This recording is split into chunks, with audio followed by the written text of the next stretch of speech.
The boy was beaten for stealing apples, until the banker called him son. The switch strikes again, harder this time, and the boy doesn't scream. That's what breaks something loose inside Samuel Pritchard. Not the sound of wood against flesh, not the shopkeeper's red face or the spit flying from his mouth as he curses. Not even the blood that runs thin and dark from the boy's split lip, dripping onto the dirt where the apples have rolled, bruised and forgotten. It's the silence. The boy takes it like a man twice his age. His eyes stay fixed on the ground. His shoulders stay straight even as his knees buckle. He doesn't beg, doesn't cry out.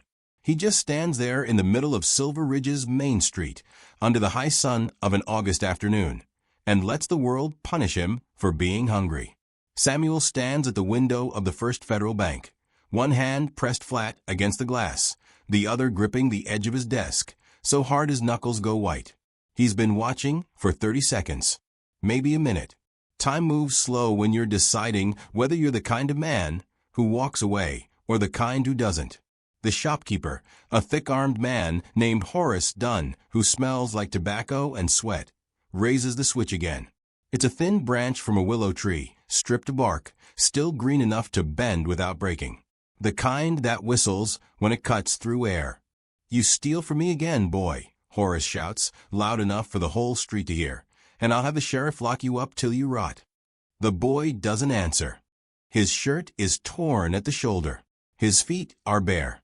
He can't be more than 12 years old, though Samuel knows hunger makes children look younger than they are. Smaller, more breakable. Around them, the town keeps moving. A woman in a blue bonnet crosses the street, her eyes down. A cowboy leans against the post outside the saloon, watching with his arms folded, a cigarette burning between his fingers. Two men in dusty hats pause near the general store, glance over, then keep walking. No one steps in. No one says a word. This is how it works in towns like Silver Ridge. You mind your business. You let a man discipline a thief, even if the thief is a child, even if the crime is 3 apples, even if the punishment looks more like rage than justice. Samuel knows this. He's lived here for 17 years. He's watched this town bury its poor, ignore its drunks, and turn away from its ugliness 100 times. He's done it himself. But then the boy lifts his head, just for a second, just long enough to glance across the street, toward the bank, toward the window, where Samuel stands frozen like a man who's seen a ghost. And Samuel sees his eyes. Green. Not brown. Not blue. Green like summer grass after rain.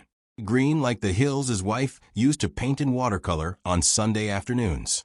Green like the only thing he's ever loved and lost. The air leaves his lungs. His wife, Margaret, had eyes like that. The kind of green that caught light and held it. The kind you could see from across a room, across a field, across a lifetime.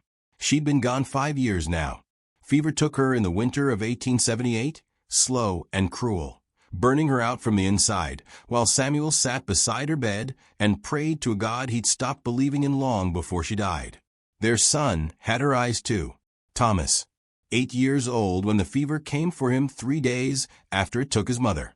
Samuel had buried them side by side on a hill outside of town, beneath a cottonwood tree that Margaret loved. He'd sold the house they lived in, locked up the room where Thomas used to sleep.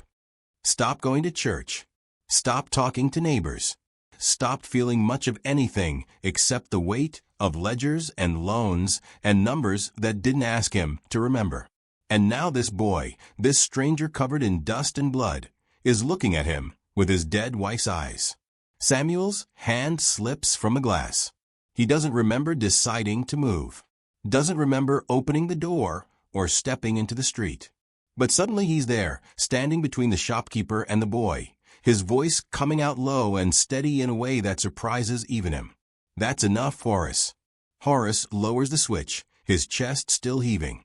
He stares at Samuel like a man interrupted mid-prayer. "The hell you doing, Pritchard? Boy stole from me. I'll pay for the apples." It ain't about the apples. It's about teaching him he can't just take what ain't his. Samuel glances down at the boy.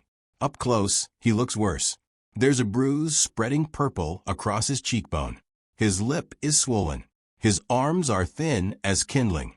He's staring at Samuel now with those green eyes, wide and confused, like he doesn't understand why a stranger in a pressed suit is standing in front of him. "How much?" Samuel asks, not looking away from the boy. "What? How much for the apples?" Horace spits into the dirt. "2 bits." Samuel reaches into his vest pocket, pulls out a silver coin, and flips it to Horace without a word. The shopkeeper catches it, glares at both of them, then mutters something under his breath and walks back toward his store, the switch still in his hand. The street is quiet now. The cowboy outside the saloon has gone inside. The woman in the blue bonnet is long gone. A few faces watch from windows, but no one steps forward. No one ever does. Samuel looks down at the boy again. He's still standing there, frozen, like he's waiting for the next blow to fall. "What's your name?" Samuel asks. The boy's mouth opens, closes. His voice comes out rough and small. "Eli, you got a family, Eli?" The boy shakes his head. "A place to sleep?" Another shake. Samuel feels something crack open inside him. Something he thought had sealed shut years ago. Something that hurt too much to touch. He looks at this boy, this stranger with his wife's eyes and his son's silence, and he knows he should walk away. Knows he should go back to his desk, back to his numbers, back to the safe and quiet grief that doesn't ask him for anything. But he doesn't. "Come with me," Samuel says. The boy doesn't move. Samuel takes a step back, then another, his eyes still on Eli. "I'm not going to hurt you, but you look like you could use a meal." Eli glances down at the apples in the dirt, then back at Samuel. His face is unreadable, neither hopeful nor afraid. Just careful, like someone who's learned not to expect kindness. Samuel waits. And after a long moment, the boy takes a step forward, then another, and together, they walk across the street toward the bank, toward a table that hasn't been set for anyone in 5 years, toward something neither of them has words for yet. Behind them, the apples lie forgotten in the dust, bruised and split open in the sun. The boy stops in the doorway, like he stepped into a church. Samuel watches him from the kitchen, his hands still wet from the pump, a dish towel hanging over his shoulder. Eli stands there on the threshold of the dining room, frozen, staring at the table like it might disappear if he blinks. It's just a table. Oak, 6 chairs, a white cloth that Samuel's housekeeper, Mrs. Dawson, still changes every week even though no one's eaten here in 5 years. But the way the boy looks at it, you'd think it was made of gold. "Sit," Samuel says, his voice rougher than he means it to be. Eli doesn't move. Samuel sets a plate down at the head of the table. Bread, cold chicken from yesterday, a spoonful of beans. Nothing fancy. Nothing a banker would serve to guests. But the boy's eyes follow the plate like it's a vision. "Go on," Samuel says again, softer this time. Slowly, carefully, Eli steps into the room. His bare feet make no sound on the wooden floor. He moves around the table, his fingers brushing the edge of the white cloth like he's testing whether it's real.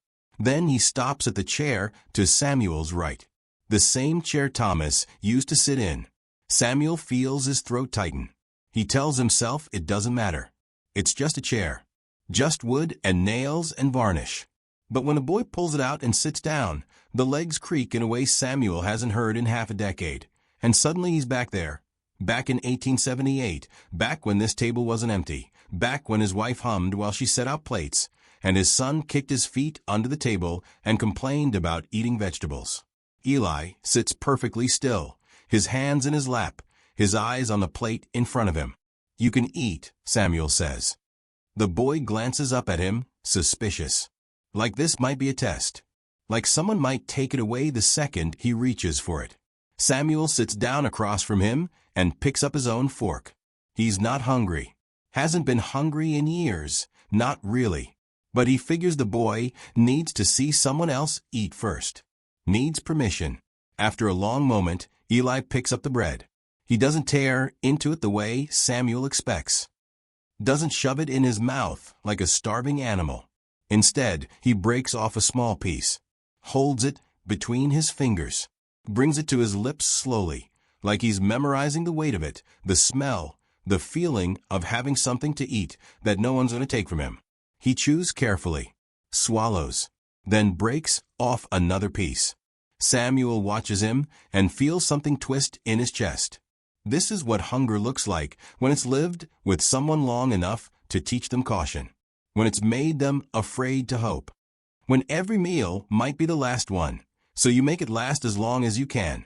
The boy eats the way Samuel's son never had to. Thomas had always eaten fast, talking between bites, telling stories about the kids at school or the stray dog he'd seen near the livery stable or the cowboy who rode through town with silver spurs that caught the light. Margaret used to tell him to slow down, to chew, to stop talking with his mouth full. And Thomas would grin at her with those green eyes, her eyes, and promise he would, and then forget 30 seconds later. Samuel had barely been there for those meals. He'd been at the bank, always at the bank, balancing ledgers, meeting with ranchers who needed loans, signing papers for men who wanted to buy land or cattle or a future they couldn't afford. He'd told himself it was for his family, that he was building something, that Margaret and Thomas would understand. But the truth was simpler and uglier than that. He'd chosen the bank because it was easier than being a father. Numbers didn't need him the way his son did. They didn't ask him to play, or to listen, or to notice when something was wrong. They just sat there on the page, clean and clear, waiting to be added up. And at the end of the day, when he finally came home, Thomas would already be in bed, and Margaret would be sitting in the parlor with her sewing, and she'd look at him with tired eyes and say, "He asked for you tonight." And Samuel would nod, would say, "I'll read to him tomorrow." But tomorrow always turned into the next day, and the next day turned into next week. And then the fever came, and there were no more tomorrows. The last night Thomas was alive, he'd called for his father. Samuel had been downstairs, going through papers he'd brought home from the bank. He'd heard his son's voice, weak and small, coming from the bedroom upstairs. "Papa." Margaret had been sitting with him for hours. She was sick too by then, though she wouldn't admit it. She'd come to the top of the stairs and said, "Samuel, he wants you." And Samuel had looked up from his desk at the stack of loan documents that needed his signature, at the columns of numbers that wouldn't balance themselves, and he'd said, "I'll be up in a minute." He never went. By morning, Thomas was gone. Samuel sets his fork down. His hands are shaking. Across the table, Eli is still eating, slowly, carefully. He's moved on to the chicken now, tearing small pieces with his fingers, chewing each bite like it's something precious. His face is unreadable. No joy, no relief, just a quiet concentration of someone who knows how to survive. "Where are your folks?" Samuel asks. The boy stops chewing, swallows, doesn't look up. "Dead. Both of them." Eli nods. "How long?" 2 years. Maybe 3. Samuel leans back in his chair. The wood creaks under his weight. "You been on your own all that time?" Another nod. "How old are you?" 12. "I think." "You think." Eli shrugs. "Ma used to keep track. After she died, I stopped counting." The room goes quiet. Outside, the evening wind rattles the window in its frame. Somewhere down the street, a dog barks. Inside, the only sound is the boy chewing and the clock on the mantel ticking away seconds that feel like hours. Samuel looks at him, this stranger child with his dead wife's eyes, and he doesn't know what he's doing. Doesn't know why he brought him here. Doesn't know what comes next. He told himself it was just a meal. One meal. Then the boy would leave, and Samuel could go back to his ledgers and his silence and his carefully constructed life where nothing hurt because nothing mattered. But watching Eli eat at Thomas's place, in Thomas's chair, with that same careful quietness his son never had, Samuel knows he's lying to himself. This isn't about charity. It isn't even about kindness. It's about the fact that for the first time in 5 years, someone is sitting at this table. Someone is breathing life into this house that's been a tomb for too long. Someone needs something from him that isn't money or signatures or polite distance. And Samuel is terrified, because he already failed one son, already chose his work over his family, Already let a boy die calling his name while he sat downstairs, pretending numbers mattered more than love. What if he does it again? Eli finishes eating and sets his fork down carefully on the edge of the plate. He doesn't ask for more. Doesn't say thank you. Just sits there with his hands back in his lap, waiting for whatever comes next. Samuel stands up, clears the plates, brings them to the kitchen, and sets them in the basin. When he comes back, the boy is still sitting there, straight-backed and silent. "There's a room upstairs," Samuel says. The words come out before he can stop them. "It's got a bed. You can stay tonight. Just tonight." Eli looks at him, those green eyes searching his face for something. A trick, maybe, or a condition, or a reason not to trust him. Samuel doesn't blame him. "Tomorrow," Samuel says, "we'll figure out what comes next." The boy doesn't answer. Just stands up slowly, like he's testing whether his legs will hold him, and follows Samuel toward the stairs. And as they climb together into the dim hallway of the second floor, Samuel wonders if he's trying to save this boy, or if he's just hoping that saving someone else might finally teach him how to forgive himself. "That's nobody's son." The words cut through the Sunday morning air like a blade, loud enough for Samuel to hear from 3 pews back. He's standing at the entrance of Silver Ridge Community Church, one hand on Eli's shoulder, the other holding his hat. The boy is wearing new boots, brown leather, still stiff, and a clean shirt that Samuel bought from the general store 2 days ago. His hair is combed. His face is washed. He looks like any other child getting ready for service. But the town sees something different. They see a street orphan, a thief. A boy who doesn't belong standing next to a man like Samuel Pritchard, banker and widower, respected and distant, a man who's kept himself locked away from the world for half a decade. The whispers started 3 weeks ago. The morning after Samuel brought Eli home, Mrs. Dawson, his housekeeper, arrived to find the boy asleep at the kitchen table, his head resting on his arms. She'd stared at Samuel like he'd lost his mind. "Mr. Pritchard," she'd said slowly, carefully, "whose child is this?" "A boy who needed help," Samuel had answered. And that should have been the end of it. But in a town like Silver Ridge, nothing stays private for long. By noon, half the town knew the banker had taken in a vagrant. By evening, they were calling it charity.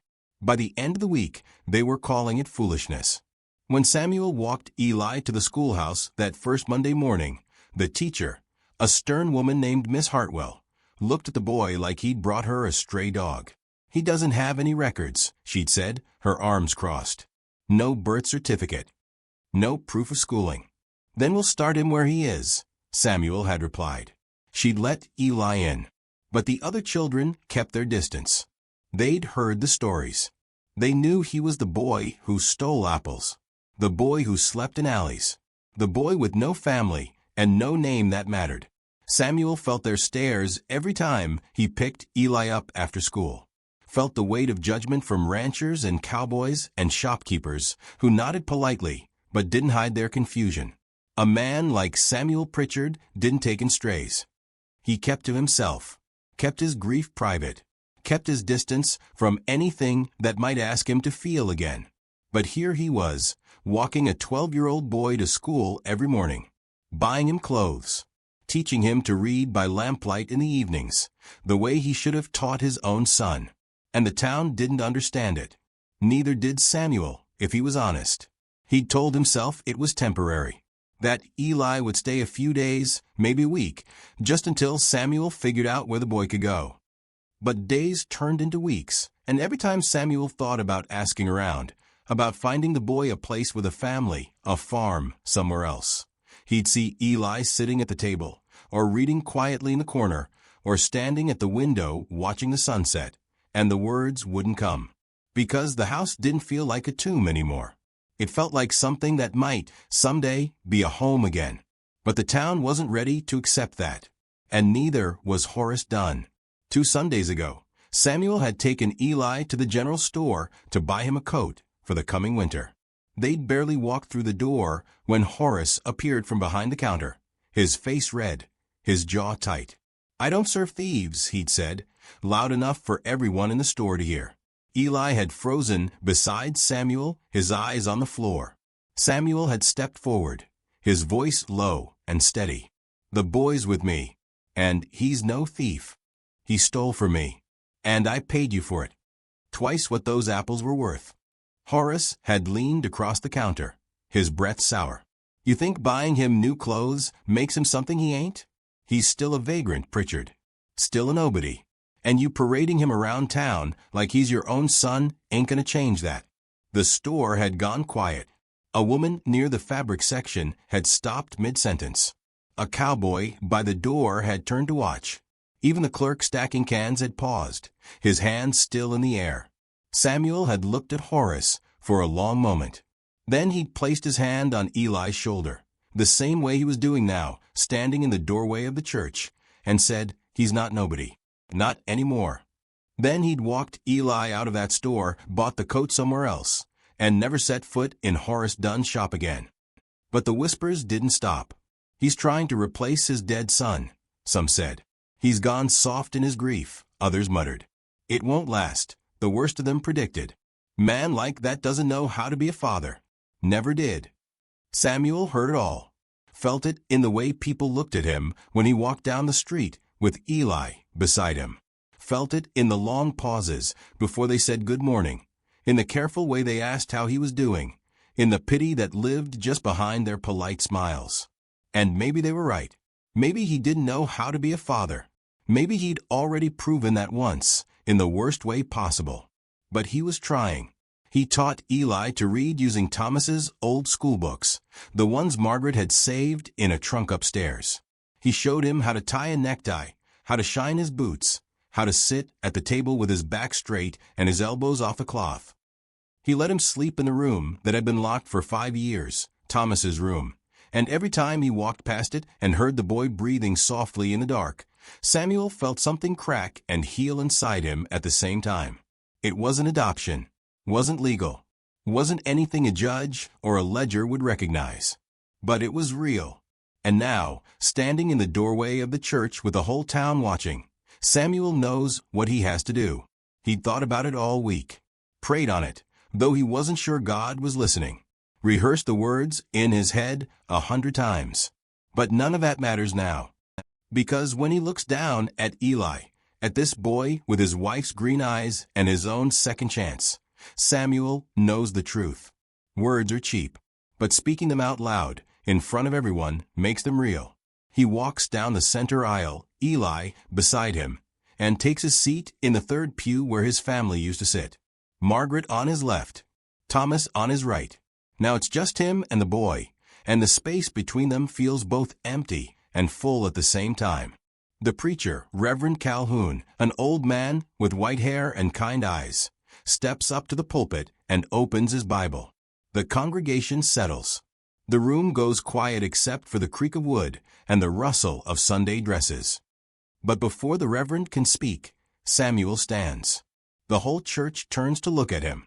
He feels their eyes, feels the weight of their judgment, their curiosity, their doubt. Feels Eli stiffen beside him, confused and maybe a little afraid. Samuel doesn't look at any of them. He looks at the boy. Then he rests his hand on Eli's shoulder, firm and steady, the way a father would, and speaks the words he should have said weeks ago. "This is Eli," he says, his voice carrying through the silent room. "My son." The air seems to stop moving. No one speaks. No one shifts. Even the Reverend stands frozen at the pulpit, his Bible open but forgotten.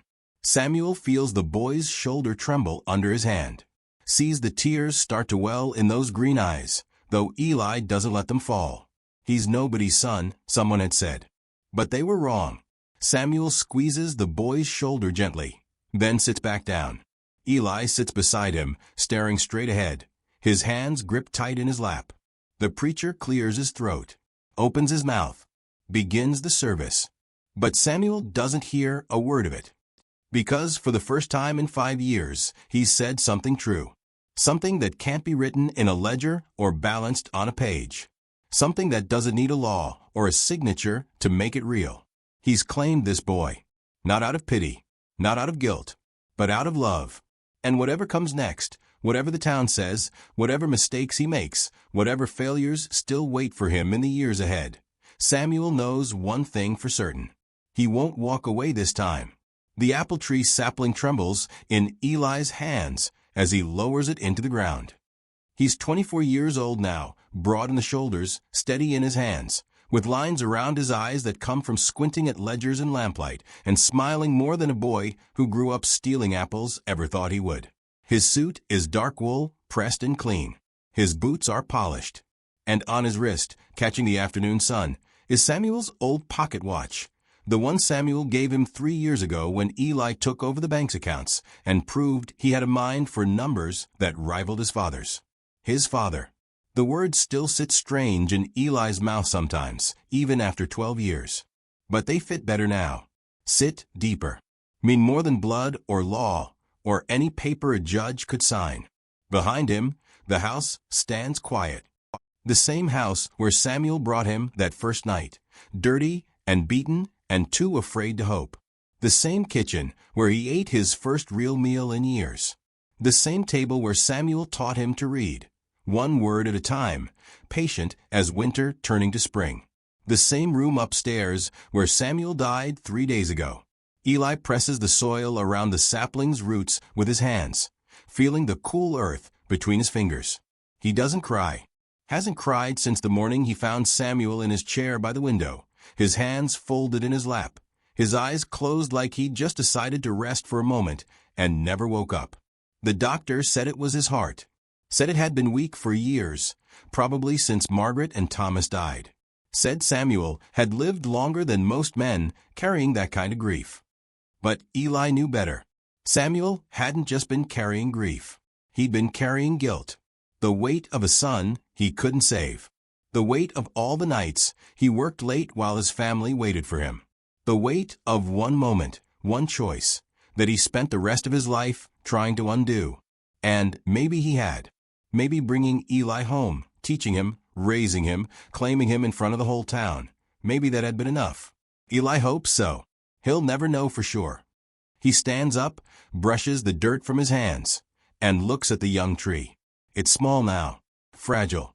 But give it time, 5 years, 10, 20, and it'll grow tall and strong. Its branches will spread. Its roots will go deep. And someday, long after Eli is gone, it'll bear fruit. Not for him, not for Samuel, but for whoever comes next. That's what Samuel taught him. That kindness doesn't end when you do.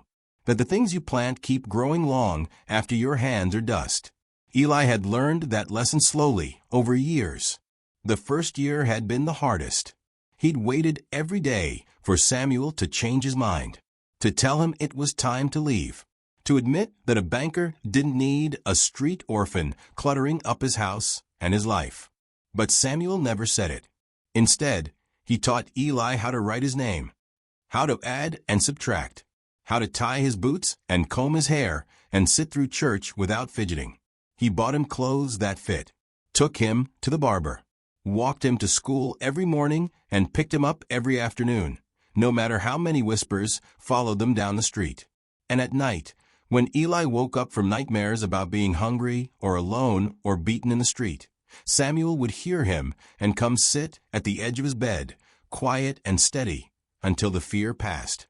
"You're safe here," Samuel would say. "You're home." And eventually, Eli started to believe him. By the second year, the town began to accept it. The boy who stole apples became the boy who helped at the bank. The orphan became Samuel Pritchard's son. Not legally, not on any paper, but in every way that mattered. Eli learned fast. He had a mind for numbers, something Samuel noticed early on. By the time Eli was 16, he was helping with the bank's bookkeeping. By 18, he was meeting with ranchers and farmers who needed loans. By 20, he was signing contracts and balancing accounts with the same steady precision his father had. And the town that once watched him bleed in the street started tipping their hats to him when he walked by. "Morning, Mr. Pritchard," they'd say. And Eli would nod back, the name sitting easier on him each time he heard it. But the best years were the quiet ones. The evenings when he and Samuel sat in the parlor, reading by lamplight, saying nothing because nothing needed to be said. The Sunday mornings when they walked to church together, side by side, father and son. The nights when they ate dinner at the table that used to be set for ghosts and was now just set for family. Samuel never remarried. Never talked much about Margaret or Thomas, though Eli knew their pictures still sat on the mantel upstairs. Once, when Eli was 17, he'd asked Samuel if he thought his first family would have been proud of him. Samuel had looked at him for a long moment, his eyes soft and sad. "I hope so," he'd said. "But I'm not doing this for them. I'm doing it because you deserve someone who wouldn't walk away." Eli had never forgotten that. In Samuel's final years, when his hands started to shake too much to sign the bank papers, when his legs got too weak to walk the 3 blocks from home to work, it was Eli who took over. Eli who helped him dress in the mornings. Eli who walked him home in the evenings, one arm looped through his father's, slow and steady, the way Samuel had once walked him. And when the doctor told him there was nothing more to be done, when Samuel took to his chair by the window and spent his days watching the town he'd lived in for 40 years, Eli sat with him. They didn't talk much. Samuel was too tired for long conversations. But sometimes he'd reach over and pat Eli's hand, and that was enough. The night before Samuel died, he'd looked at Eli with those tired eyes and said, "You turned out good, son." And Eli had smiled through the tightness in his throat and said, "I had a good teacher." Now, standing in the yard behind the house, Eli reaches into his pocket and pulls out a small wooden sign. He'd carved it himself, working by lamplight the night after the funeral, the same way Samuel had taught him to carve his initials into the doorframe of his room when he turned 13. The sign reads, "Samuel's Tree. Planted in memory.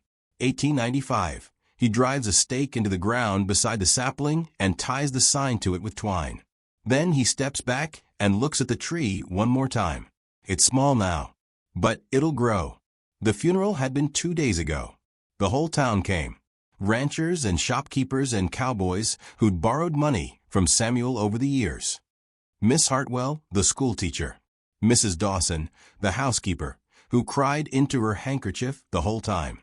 Even Horace Dunn showed up, standing in the back, his hat in his hands, his face unreadable. Reverend Calhoun had spoken about Samuel's generosity, his steadiness, his quiet faith. And when it was over, they'd buried him on a hill outside town, beneath the cottonwood tree where Margaret and Thomas already rested. Eli had stood there beside the grave, surrounded by people who'd known Samuel longer than he had, and he'd felt the weight of what he'd been given. Not money, not a name, not even a house or a job, though Samuel had left him both. What Samuel had given him was a chance, a choice, a way to become something other than a boy who stole apples and bled in the street while the world looked away. And after the service, when everyone had gone home and Eli was alone at the graveside, he'd knelt down in the dirt with a chisel and hammer and carved the words into the bottom of Samuel's headstone himself. "He saw me when no one else did. Not father, not banker, not beloved husband or devoted parent or any of the things people usually wrote on stones. Just the truth. Samuel Pritchard had seen a boy the world had given up on, and he'd chosen not to look away. And that choice had changed everything." Eli turns away from the apple tree and walks back toward the house. The sun is setting now, painting the sky orange and pink. The wind moves through the grass. Somewhere down the street, a dog barks. Life goes on the way it always does. Inside, the house is quiet, but it doesn't feel empty anymore. Eli sits down at the kitchen table, the same table where he once ate like every meal might be his last, and pulls out the bank's ledger. There's work to do, loans to approve, accounts to balance, a town that needs someone steady and fair, the way Samuel was. And as Eli opens the book and picks up his pen, he thinks about the tree outside, about how long it'll take to grow, about the apples it'll bear someday, long after he's gone, about how the best things we do aren't for ourselves. They're for the people who come after, the ones who are hungry, the ones who are lost, the ones who need someone to see them when the rest of the world looks away. And Eli makes himself a promise, there in the quiet of his father's house. He'll do the same.